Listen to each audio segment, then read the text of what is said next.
একটা যুবক সে বলতেছে, শোনো শোনো ও দুনিয়ার মানুষের যুবকেরা, আমার মতো কোনো সন্তান এমন হইও না রে, এত বড় হতভাগা, এত বড় নালায়েক কুলাঙ্গার হইও না। আমি আমার মা বাবার গর্বে একমাত্র সন্তান। আমি একটু বোঝ হওয়ার পরে আমি দেখলাম মায়ের একটা চোখ নাই। আমি দেখা মাকে কোনোদিন বলি নাই, মা গো তোমার চোখটা কই গেল। যদি কোনোদিন জিজ্ঞেস করেছি, মায় বলতো এমনি অ্যাক্সিডেন্টে চোখটা হারায় ফেলছি, অ্যাক্সিডেন্টে চোখটা হারায় ফেলছি। দেখলে বড় ভয় লাগতো, ভয় লাগতো। আমি যখন প্রাইমারি স্কুলে পড়ি, মা আমাকে দেখার জন্য প্রাইমারি স্কুলে যাইতো। আমার ক্লাসমেট সঙ্গী সাথীরা তারা বারবার বলতো, তোর মারে দেখলে বড় ভয় লাগে, একটা চোখ বিশাল গর্ত, দেখতে আমাদের বড় ভয় লাগে, আসতে না করবি। কিন্তু আমি মাকে না করলো মা তারপরও আমাকে দেখতে স্কুলে যাইতেন। মা বলতো, বাজান তোমার জন্মের কিছুদিন পর তোমার বাবা মারা গেছেন রে। আমার মা, আমার বাবা, আমার ভাই তারা এসেছেন আমাকে নিয়ে অন্যত্র বিয়ে দেবে, কিন্তু আমি যাই নাই।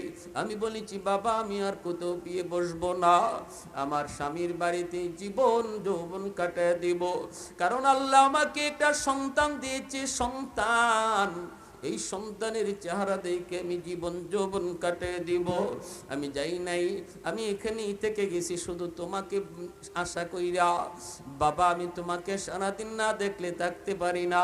হাই স্কুলে গেলাম, সেখানেও মা আমাকে দেখতে যায়, কলেজে গেলাম, সেখানেও মা আমাকে দেখতে যায়। তারপরে আমি ঢাকা ইউনিভার্সিটিতে ভর্তি হয়ে গেলাম। এই জায়গায় আমি ভর্তি হওয়ার কারণে মা আসতে পারে না, মা আসতে পারে না। এইদিকে মাকে না জানিয়ে আমি বিয়ে করে ফেললাম। বিয়ে কইরা আমি ঢাকা শহরে বাসা নিয়ে থাকা শুরু করলাম। মাকে ভুলে গেলাম, মার কাছে যাওয়া বাদ দিয়ে দিলাম। যেই মা মানুষের বাড়িতে কাম করে করে আমার লেখাপড়া করাইলো, আজ আমি বিয়ে করে ফেলেছি, অথচ আমার মাকেও আমি জানাই নেই। আমি কত বড় কুলাঙ্গার, কত বড় কুলাঙ্গার রে। এই থেকে মাস চলে যায়, বছর চলে যায়, মা আমার অপেক্ষায়, মানুষের কাছ থেকে আমার খবর নেই। আমি তো বাড়িতে যাই না। ঈদের দিনে, ঈদের চাঁদে কত সন্তান মাকে দেখার জন্য গ্রামে যায়, কিন্তু আমার কলিজায় মার প্রতি দরদ নাই, ভালোবাসা নাই। আমি ঈদের চাঁদেও বাড়িতে যাই না। এক পর্যায়ে একদিন মা মানুষের কাছ থেকে ঠিকানা লইয়া আমার বাসার সামনে হাজির হয়ে গেল। দরজা নক করলো, আমি দরজাটা খুইলে দেখি মা। মা আমাকে দেখা মাত্রই কই, বাজার কেমনে মাকে বইলা তুমি এতদিন থাকতেছো রে বাজার? আমি তো তোমার আশায় তোমার জন্য জীবন যৌবন সব কোরবানি দিয়েছি, মা সারসি বাবা সারসি, কিন্তু তুমি কেমনে মাকে ছেড়ে থাকলা?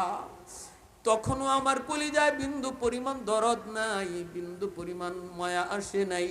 আমি তখনও কলিজা শক্ত করে রাখছি।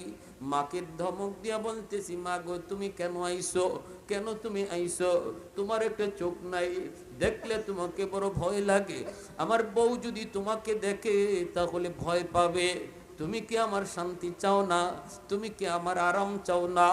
এই কথাটা বলতেই মা ডাক দেয়া কই, বাজার আমি তোমার ঘরে ঢুকবো না, আমি তোমার ঘরে থাকতেও আসি নাই রে বাজার, আমি শুধু এক নজর তোমার চেহারাটা দেখতে এসেছি। জানি না হয়তো অল্প দিনের ভিতরে আমি দুনিয়া থেকে বিদায় নেব।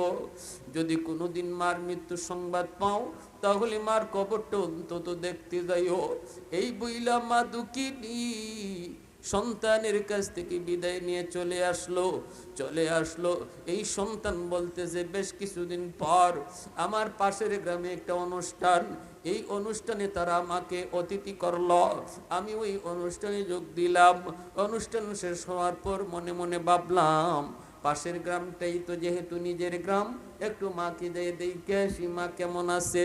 আসলাম মাকে দেখার জন্য। আইসে দরজার সামনে মাকে ডাক শুরু করলাম, মা মা কয়া, কিন্তু দরজা লাগানো, কেউ তো দরজা খুলে না, কেউ তো দরজা খুলে না। বারবার যখন মা মা কয়ে ডাকে কেউ দরজা খুলে না। একটা পর্যায়ে একজন মহিলা দরজা খুললো। এই মহিলাকে আমি চিনি না, কোনো দিন ধরে দেখিও নাই। আমি বললাম মা কোথায়? সে বলতেছে আপনি কে? কই আমি তো এই বাড়ির মালিক। ও আপনি বুঝি বাড়ির সাহেব? বলে হ্যাঁ। কই আমার মা? আর আপনি কেডা? কই আপনার মা হলেন আমার ফুফু, আপনি আমার ফুফাতো ভাই। সারা জীবন জমিদার স্টাইলে শিল্পপতি হয়ে ঢাকা শহরে থাকলেন, কিন্তু আপনজন রক্তের মানুষ কাউকে চিনলেন না। কে ফুফু, কে খালু, কে ফুফাতো ভাই, কে খালাতো ভাই, কে মামাতো ভাই সেটাও জানলেন না। আমি তো আপনার আপন, আপনার রক্তের। আমার ফুফু যখন বিছানায় পড়ে গেল, ফুফুর সেবা করার জন্য আমি এসেছিলাম। আমি ফুফুর সেবা করেছি, ফুফুর সেবা করেছি। আজ থেকে মাত্র 1 সপ্তাহ আগে আমার ফুফু দুনিয়ার জগৎ ছেড়ে চলে গেছে। যাবার সময় বারবার শুধু বলেছে, তোমরা আমার মানিক রে এক নজর দেখাইবানি, দেখাইবানি। কিন্তু কেমনে দেখাবো? আপনি কই আছেন, কোথায় আছেন কেউ তো জানে না। কেমনে আপনারে খবর দিব কেউ তো জানে না। এই অবস্থায় খবর দেওয়ার মতো আর কোনো সুযোগ ছিল না। আমার ফুফু মৌতের আগে শুধু আপনার নাম লয়ে লয়ে ডাকছে, কিন্তু সুযোগ ছিল না। এইবার নেন, মৃত্যুর আগে আমার ফুফু আমার কাছে একটা চিঠি দিয়ে গেছে, আর বলছেন কোনোদিন যদি আমার সন্তান আমার খোঁজ নিতে আসে, এই চিঠিটা তার হাতে তোমরা দিয়ে দিও। এই যে নেন চিঠিটা নেন। এই চিঠিটা আমরা পড়ি নাই, দেখিও নাই, কি লেখছে আপনি যে পড়েন। এইবার ছেলের চিঠি হাতে নেয়। চিঠিটা হাতে নিয়ে চিঠিটা খোলার পর যখন ছেলে দেখে মার হাতের লেখা, মায় লিখতেছে বাজান রে, কোন দিন মার খবর নিতে গ্রামে আসবা জানি না, তবে বাবা মার একটা চোখ নাই বিদায় তুমি মাকে ঘৃণা করতা, মাকে কাছে আসতে দিতা না। তুমি যদিও শিশুকালে বলছো মা চোখটার কি হলো, যা বলেছি সব তোমাকে মিথ্যা বলেছি। আজকে চিঠির মাধ্যমে জানা যায় এই চোখটা মার কি হয়েছে। তোমার যখন শিশুকাল টাইফয়েড জ্বর হয়েছে, হাসপাতালে ভর্তি করেছি, ডাক্তার বলেছিল তোমার জ্বরের কারণে একটা চোখ তোমার নষ্ট হয়ে গেছে। তোমার ওই নষ্ট চোখটা উঠাইয়া এই জায়গায় যদি আর একটা চোখ বসানো না হয়, তোমার দুটো চোখ নষ্ট হয়ে যাবে।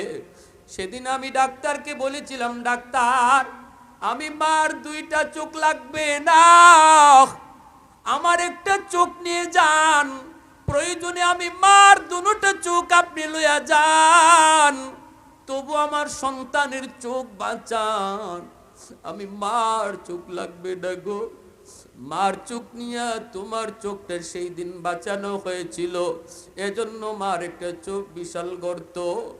ওই যুবক চিঠি পইরা হাওমা কইরা কান্দে আর মাটিতে গড়া গড়ি করে কান্দে আর কয়ে, এর দুনিয়ার মানুষ আমার মতো কুলাঙ্গার সন্তান কেউ কইও না। আমি এখন রাস্তায় রাস্তায় ঘুরি পাগলের মতো। যেই মা আমার চোখ বাঁচানোর জন্য নিজের চোখটা দিয়েছিল, ওই গর্ত দেখে আমি যেই মাকে হিংসা করে করে দুনিয়া থেকে কষ্ট দিয়ে বিদায় দিলাম রে,